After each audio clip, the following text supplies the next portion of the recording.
All right. Hello, and welcome to Stasis Pod, the Transformers Prime: Beast Hunters podcast. I'm Rob. I'm Jen. And I'm David, and I forgot to make tea again today. Dang it. Aw, but tea. And My throat is not happy. it is our kind of 200th episode spectacular, which we are celebrating by just doing an episode of Transformers Prime. Like we always do. Yeah, well, I had ideas, but they were all like too complicated or weird or convoluted, or just do a regular episode. Admittedly, one of my ideas was us just let's keep having digressions without actually ever getting to the episode. That might have to be our April Fools. We could probably pull off. Yeah, We might pull it off without actually trying. Yeah, maybe not this week. So, yes, this episode first aired July 5th, 2013. Written by Michael Cassett, who has never written for Transformers before or since. Oh. But has a pretty extensive Hollywood resume. Did we hurt him? Oh. Is he never coming back because we were bad to him? I mean, the weird thing is that he does not do a lot of animation, really. Mm-hmm. He does a lot of live action TV. He did a lot of Beverly Hills 90210. What? Wrote a bunch of episodes of that Z Nation. What the hell's Z Nation? Uh-huh. 4 episodes of Max Headroom. Yes. So he's been around a while. What? Oh, actually, he did do... However, it looks like he does one about every 2 decades, because he also did an episode of the Centurions. Yay! Man and Machine, Power Extreme. Oh, man. He did. Okay, well, now I gotta find out which episode that was. Oh, hey, we have a different director this episode. Vinton Heck. Although, actually, I lie. He actually did 2 animated episodes in the 80s. He did an episode of Dungeons and Dragons. Oh, my God. And then it looks like he's going to be involved with that new Wild Cards series that they're doing. If that ever happens, yeah. It took me a moment. Not to be confused with the Wild Cards anime. So is that related to the George R. R. Martin thing? No, Okay. No, not at all. Oh, I don't know. I was thinking not to be confused with Wild I think Cats. something else in Japanese. I mean, they're heroes, not zeros. Yes. Anyway.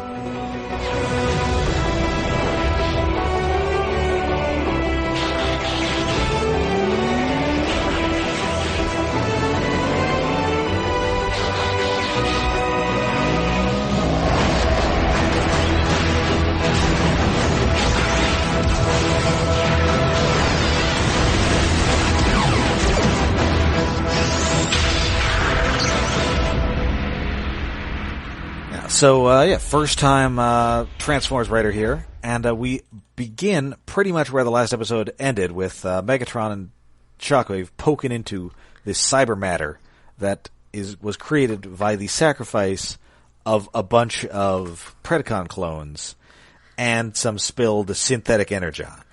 I'm liking this extremely serialized storytelling here. I'm enjoying it. A+. And, Starscream, not impressed because he's Starscream. Yeah, well, And science is boring. Yeah, he's all, another Shockwave plan. You're gonna clone a bunch of monsters that are gonna kill us again? I mean, he might. Yeah, and Shockwave he's getting a little huffy about this because, as in the last episode, didn't you just leave me to be killed by Autobots? Yeah, Starscream is not on his good list. And he has an extremely badass line where he says that he's going to force Starscream to share his perception as he's forcing him towards this sharp piece of debris that'll poke his eye out. No eye trauma, please. Please, no. Injury to the eye motif. Yes. No, do not no. Well, it wouldn't be the first time Starscream lost an eye, because in Transformers Dark of the Moon, Shia LaBeouf shoots it with a grappling hook and tears it out. Oh, and it's all I forgot about and the And then he sticks a bomb in there and his head Small explodes. human manages to murder him. Yeah, that was very weird. All of that is terrible, and I hate it. I mean, it's still not as gross as Ravage's goopy spine getting ripped out by Bumblebee. That's that was also the really poor little awful. Ravage. There's just so much goop inside Transformers in those movies. You know, I was talking just last episode about the, line of purely robotic to purely, biological metal that you get, that you have to, establish in a Transformers setting. Anyway. Goo. And then It's for that disgusting. matter, there's, later in Dark of the Moon, when Megatron gets decapitated, there's this awful rotting wood noise when his head gets torn off his torso. And like a giant spray of goop coming from within him as his chest kind of pulls apart. I don't like any of this. I don't approve of any of this. Yeah. Anyway, Starscream's all, well, hey, if I hadn't done all that, I guess this never would have happened then, right? Right? Please don't poke my eye out. Also, yeah, so he asks Megatron if he's going to do anything, and Megatron says, I'm thinking. And I just imagine Megatron's response being the shrug emoji.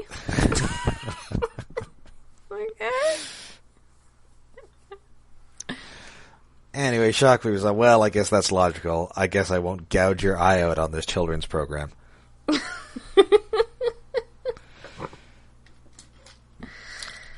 And, Megatron's like, okay, so, we can use this to rebuild Cybertron or turn Earth into a Cybertron, but this is just like a jumble of random crap. Can you make this into, buildings and stuff? And he's like, well... Because they realize that this is also the same stuff that made up his big dark melt that he had. So he's, oh, well, listen, we're going to need some sort of launch mechanism, and so we are going to rebuild the Omega Lock. Yay! Meanwhile, back at the Autobot base, Ultra Magnus, I'm a monster! Aww. On the end of his hand was a hook. Oh, it was bitten off by a seal, and... No. I like that we have an artificial limb in Transformers. It's odd that we really haven't had it before outside of comics and people with hook hands. Peg legs. But when you think about it, it's also weird since you're adding a mechanical hand to a mechanical being, although as Ratchet says, they don't have the right parts on hand to just build him into a hand. But yeah. So, I mean, maybe once they get Cybertron or something, and they rebuild civilization, maybe then they can build him a new hand as opposed to giving them this horrible claw. Yes. It's not that horrible. It kind of looks like Whirl should have it as a normal hand. Yeah. And he says, it'll be functional, but I don't know if you actually fight with it. And then Smokescreen, he's all, hey, listen, it'll be fine. You'll be the hook hand guy, just like Bumblebee is the bleepin' bloopin' guy. And Bumblebee is not cool with this. And Smokescreen is cancelled. Yes. Oh. And he keeps just digging that hole deeper. It's making it worse. About how everybody likes you and it doesn't even really matter because we can all understand you anyway, but we like you really own that. You're really making it work. And Bumblebee is just not amused. Yeah, Smokescreen is cancelled. Yeah. And Raph is all, no, Bumblebee would actually like to be able to talk, and maybe you don't bring it up. Yeah. Smokescreen, you dumbass. Like I said, every episode this season has a Smokescreen no moment. Yeah. So, back on the Nemesis, Predacons is talking with Megatron. He's like, well, if you restore Cybertron, then obviously you've got to bring all the Predacons back as well. And, then I can, have them fight all of the Autobots and such. And Megatron's just kind of, yeah, maybe no, though. Maybe let's not do that. Just bring back the entire race. So does he mean, like, every Predacon that ever... I mean, I guess, we're talking on a Transformer scale, so we're not talking on, like, an organic race scale, where it's like, so you want us to bring back every human that ever lived. Right. No, Yeah, Transformers are much smaller scale. It's probably like 1,000 guys. Yeah, that's kind of still more robot dragons than I want on my robot planet, though. Yes. Yeah. I mean, I don't see why. It's great. I want all the robot dragons on my robot planet. Mm-hmm. But Megatron does not have my fondness for dragons. Anyway. So anyway, Shockwave reports in, says, we got the Omega Lock, but it is hella busted, and we're just going to need to get Earth technology to fix it. So indeed, it's an episode of G1 or something. The Decepticons just start stealing human stuff. First, they stole 20 tons of control rods from a nuclear plant. That sounds like it might be a problem for everyone. Yeah, is Megatron just building a nuke here? Yeah, that would probably be my first assumption. He's just going to set off a bunch of nuclear bombs. Yeah, that is sort of a questionable thing to be stealing. There's no good reason to have those. And Shockwave also then reports that, the synthetic Energon that Knockout made is, it's not finished. So, that's why everything's so unstable. We need the whole thing. And they just, can't complete it but Megatron is very insistent that this be done because he intends not only to restore Cybertron, but also turn Earth into another Cybertron. Turn Earth into a sun. Yes. What would the Decepticons want with another sun, Commander? Okay, sorry. I had to go off on a headmaster's tangent. So Shockwave's all, logically, wouldn't it just be cool to rule one planet? Actually, if it was a proper headmaster's tangent, it would have been Decepticons. And then Megatron is kind of going a little crazy again here, because he talks about how, Earth and Cybertron are linked, and thus you must rule both to control, you must have one, or you rule none of them. I do kind of wonder, Megatron did explain the Unicron thing to Shockwave at some point, right? Because otherwise Shockwave would just be like, Earth is what now? Wait, he thinks this planet is the devil? Oh no. That's just not logical. Because, yeah, that kind of... I feel like that really got forgotten. And also characters have shown up since then who, does Smokescreen know? Did they tell Smokescreen that this planet is the devil? Yes. Because I guess he feels like that's why he's fated to be here. Yeah, the devil, well, he's literally real, and also we fought him and then killed him. And also he was this planet. Yeah. You've sent a bunch of rock devils after us. Yes. So I probably at some point, I assume Megatron must have mentioned to Shockwave. Yeah, catch me up on this. Because just pulling that out of nowhere just would lead to a very good conversation. So now Fowler reports that another Decepticon heist is going on. The Autobots head out, but Ultra Magnus cannot go because he still hasn't actually figured out how to bend his robot claw hand. Aw, poor guy. So the Autobots get there. The Predacons are stealing some sort of thing. They have to fight Soundwave, who also drops in.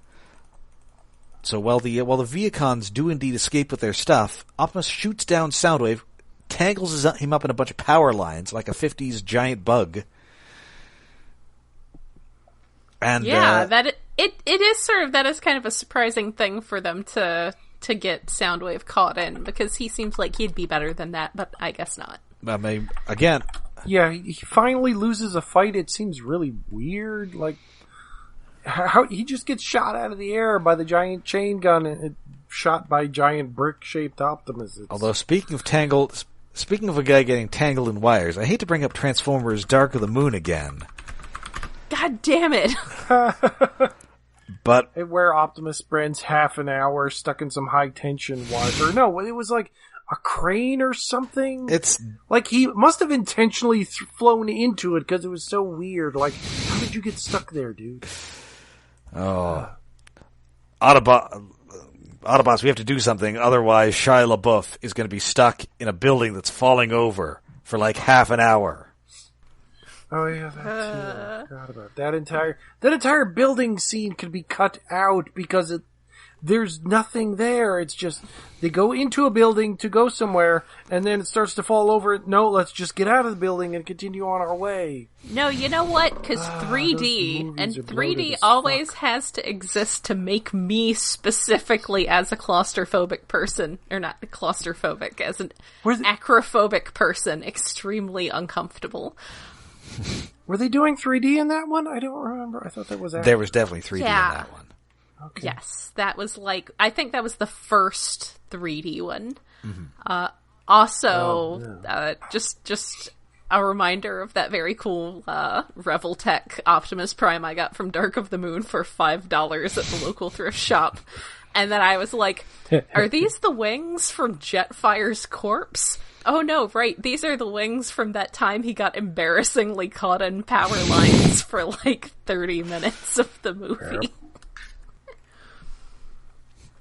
I have to get out of here. The movie's almost over. I have to fight giant robot Leonard Nimoy. I think Nimoy... Anyway. I will say that Nimoy is pretty cool in that movie. Speaking of but he says Prime the line. Having wings, though, for some reason, it just really hit me again in this episode how cool this Prime design is, yes. And I like it a lot. And he's just really big, and his wings are cool, and I like him.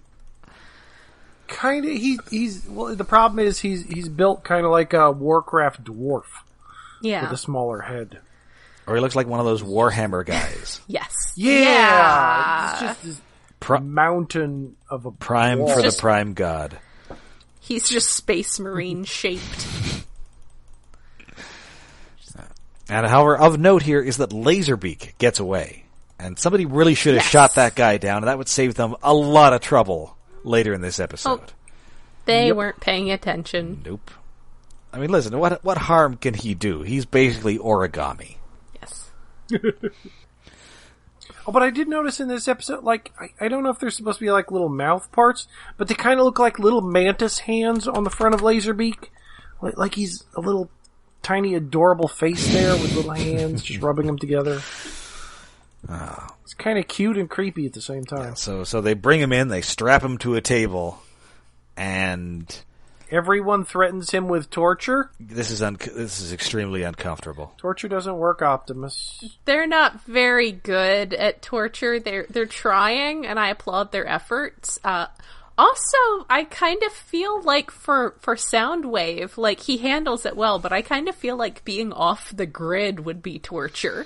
Because they mention how they're like shielded, all their communications are shielded, so he can't get any signals out. And I'm like, what if I didn't have my phone? Oh my god, what's happening? What's happening on Twitter? What if I couldn't listen to podcasts? Oh no.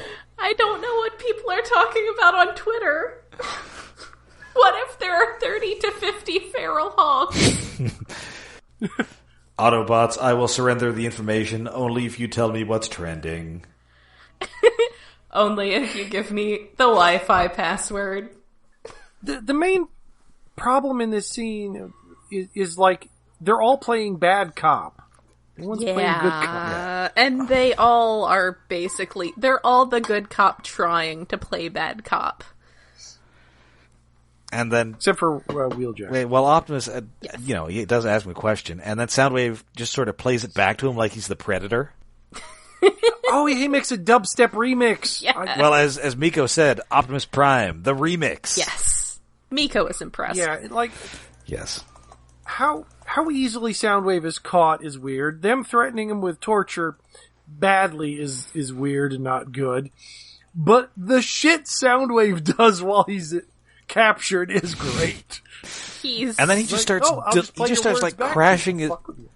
Yeah, and then he crashes he sends out like a sound that makes everybody uncomfortable. Luckily, he does not know the brown note. That isn't real. And then he just starts for robots. Who knows? And then he crashes his own drive and puts himself into a coma, but not before saying in the Soundwave voice, "Soundwave superior, Autobots inferior." I thought that was extremely dumb, and I did not care for it. Yeah, I thought it was kind of cheesy. Is it the only line he says in this series? Yes. In this series, yes. Okay, well, if he's going to only say one line, I mean, I don't give a shit what he says. He's Soundwave. He's evil and creepy. During the interrogation, there is a brief check-in back with the Decepticons, where, speaking of movie quotes, it's not actually what Megatron said, but I just expect basically what Megatron is saying to Starscream is, unlike some of my other warriors, he knows how to keep his mouth shut. It was absolutely the same energy as the movie scene, where Megatron's like, unlike some of you, I trust Soundwave to not just spill everything the moment that he needs anything. Take a chunk of a line and change it to something cool. It's Soundwave. That's my favorite Soundwave line. I really like how horrified everybody is by what Soundwave is doing. Yes. Like he's deleting everything and then he's crashing himself. I mean, stop all the downloads. It's like he just gave himself brain damage. Yes. It's like a guy taking a cyanide pill. It's like, you can't torture me because I'm gonna smack my head into the wall until I fall unconscious. Yeah, effectively. I mean, it's very effective. He's very good at what he's trying to accomplish. So good job. So, anyway, we cut back to the Decepticon. Shockwave has found something with enough power to power the Omega Lock, and that is a particle collider synchrotron in Antarctica. Antarctica, you say? Yes. It's snowy down there. But he still can't get the synthetic Energon to work. And so Megatron remembers, okay, so Knockout got it from Ratchet, and so maybe we just get Ratchet. But we don't know where the Autobots live. But Soundwave was watching the Autobots and all of their human allies, not just the kids. Mm-hmm. And it just so happens that Laserbeak might have that data. I like that they specifically point out that it's especially difficult to get Ratchet because he's a hermit. Because yes. He's the Autobot who least often leaves the base. He's always home. Yeah. So anyway, we cut to Agent Fowler, who is driving out. He's on his way to meet with General Bryce, and it just so happens that Laserbeak is following him. Dun dun. Yes.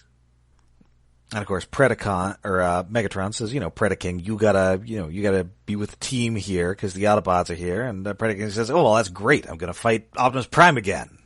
And Megatron's all, God damn it, Predaking, I am running out of Vehicons. Could you not? Well, also he's like, yes, sort of trying to get rid of him, kind of, sort of, because he's a liability now. Yeah. God, like Shockwave, I wish you'd never cloned this guy. He's a pain in the ass. But you told me to do that, sir. Yeah, well. Oops. So anyway, the Autobots are headed out to the South Pole. Fowler is headed back to the base. And meanwhile, Soundwave is just creeping everybody out, and Bulkhead wants to throw a tarp over him. Which, yeah, that's fair. So indeed, it turns out that with this synchrotron, Megatron will have enough power to create a black hole. He likes black holes. What? of course, what a black hole does is devour worlds, and what Megatron wants to do is to create one. So now Ratchet has figured out what is going on. Mm-hmm. Well, yeah, of course, Jeffrey Combs figures out the mad science solution that Megatron was trying to come up with. It's old hat for him. That's what he does.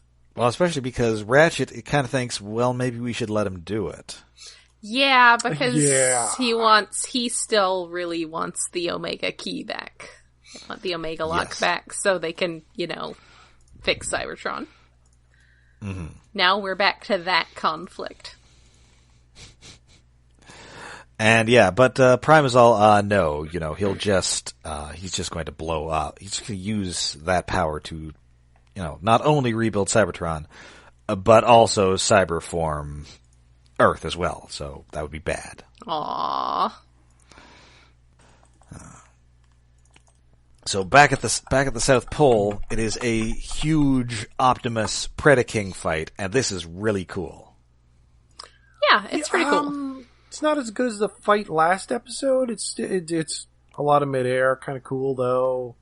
Well, a fight with a dragon is hard to mess that up. Yes, and it's Prime in that cool new design fighting this giant dragon, and it is really quite cool. Yes. The best part is that there's a lot of shots against the moon. Yeah. Yes. It's set in the Arctic, so the setting really adds a lot to the fight. Mm-hmm. Also, then Prime crashes to the ground and wakes up. You get a lot of bat signal Predacons. Yeah, there's a shot that is almost a shot-for-shot recreation of the scene with the bat wing going up against the moon in that '89 Batman movie. Yeah. It is, I forgot where I was going with that. And then Prime crashes to the ground and they wake up King Ghidorah. Yes. Oh, yeah. Oops. They should have more heads. Look out, Sally Hawkins. So anyway, Optimus is defeated. The Autobots battle some Viacons. Shockwave successfully steals this particle collider. And then Laserbeak just busts into to the Autobot base, just flying in through the window. Yes, Father, I shall become a Laserbeak.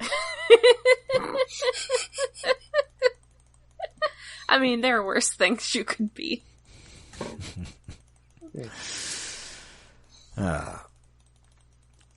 So he keeps the Autobots at bay. Well, and it's kind of like when you have a bat in the house. Really, you kind of don't want to swat it with your hands, but you also want it out of your house. Yes.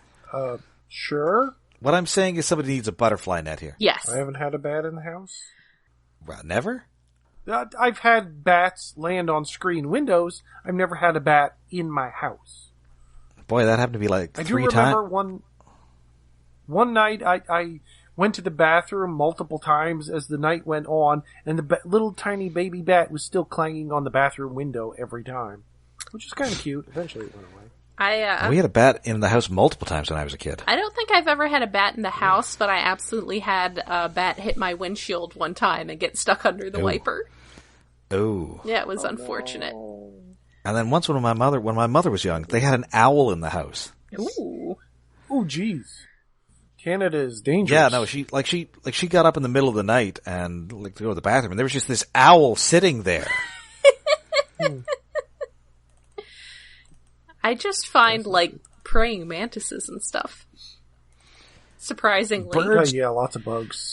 So many spiders. Yeah, for the most part, if it can fly, it doesn't belong in your house. Actually, I've never seemed to be here for it, but I have had times while I've been staying with my parents when they have had birds just randomly come in the door because they left the door open, but it was always when I was out, and by the time I got back they were like, yep, there sure was a bird up in the sewing room.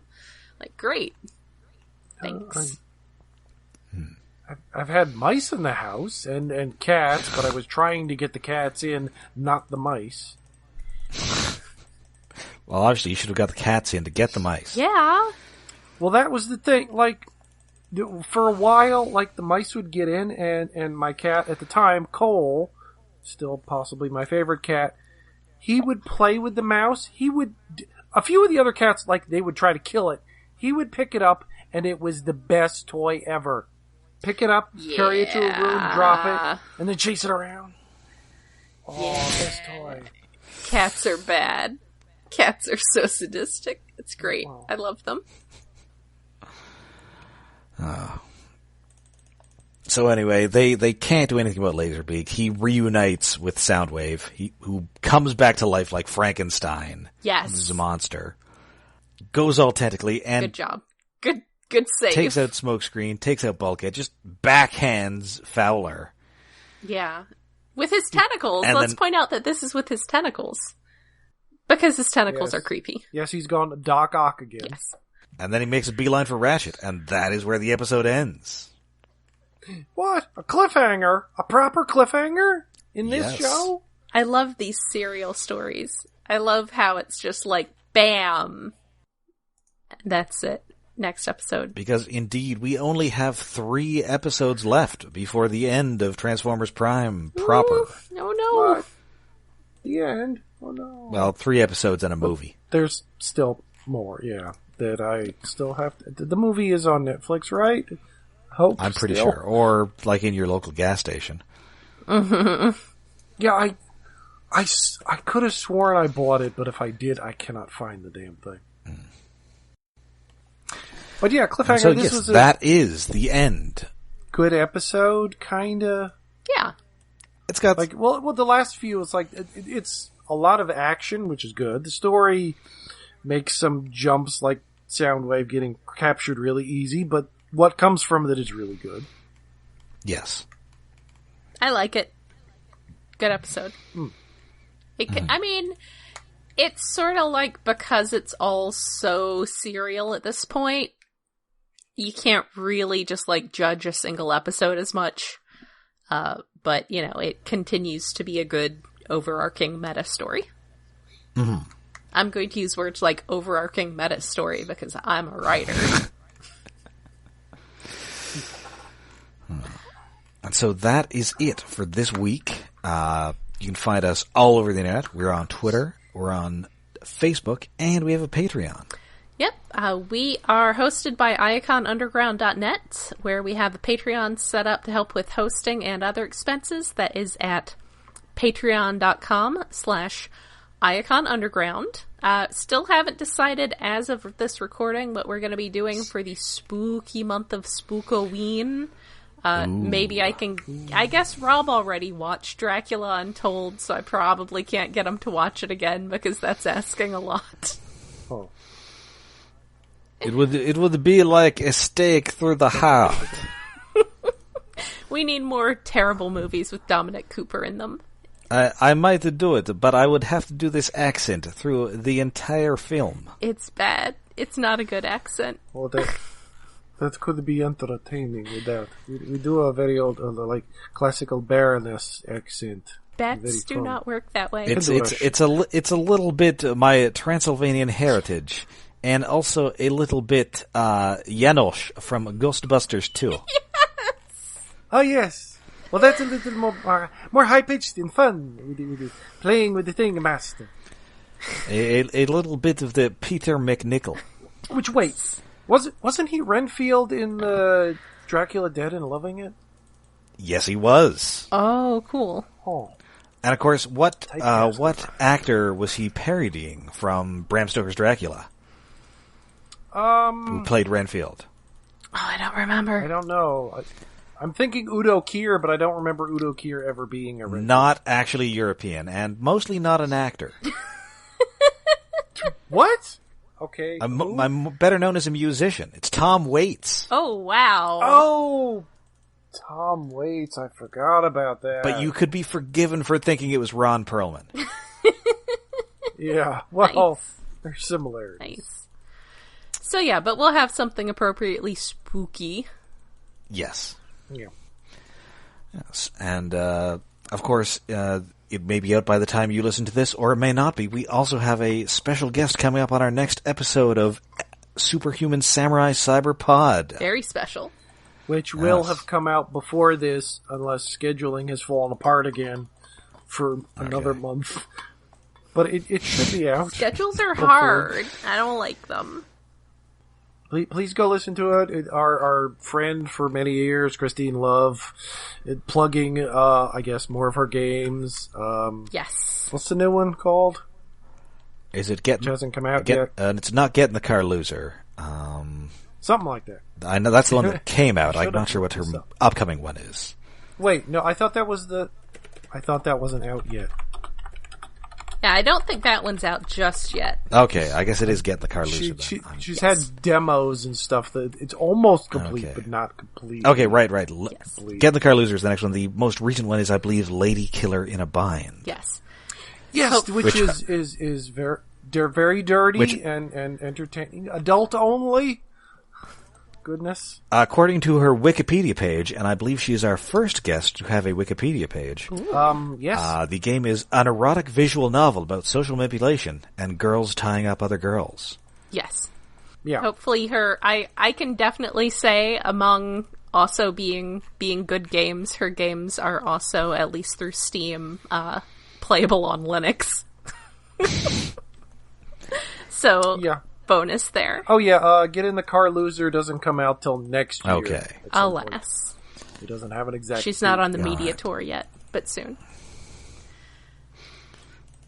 I'm looking forward to her cracking wise with Kimmel. Yes. All right, so until next time, I'm Rob. I'm Jen. And I'm David.